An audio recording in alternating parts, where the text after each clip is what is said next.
Howdy out there, folks. Today we're going to take a quick look at Criterion's Blu-ray release of Badlands, a Terrence Malick film starring Martin Sheen and Sissy Spacek, and also featuring Warren Oates. The movie itself is such a obvious influence on so many films that followed. It's funny, as I watched this, or rather rewatched it last night, I couldn't help but be struck by the use of the steel drums as the soundtrack, or score rather, and the voiceover by Sissy Spacek, which was clearly aped by Tony Scott and Quentin Tarantino in True Romance, because even the cadence of the lead heroine's vocals was exactly spot on. So it was clear that they were big fans of this film, and when they went to do True Romance and had Patricia Arquette play the heroine and do the voiceover with the steel drums playing in the background, it's a practically a direct ripoff of this film, but lovingly so. And the movie here that we're looking at is, I think, one of the most interesting, killer couple on the run films.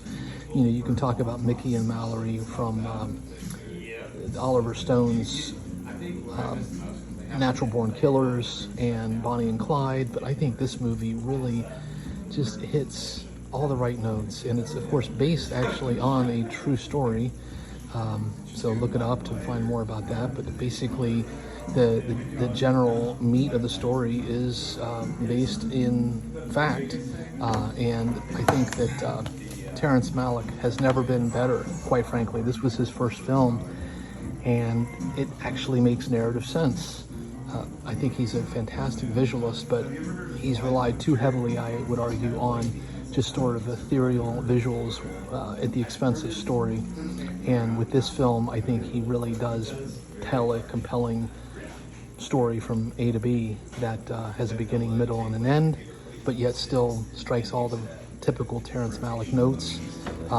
Big fan of this movie, definitely recommend it. And Martin Sheen and Sissy Spacek both just knock it out of the park. And God, my God, look at that. I mean, Martin Sheen was impossibly young and handsome in this, and even though he was actually 31 when this movie was shot, and I believe the lead character was supposed to be in his early 20s, it still works. And Sissy Spacek, of course, you can see how she would go on to get more parts, and had just a wonderful career herself. And here's the booklet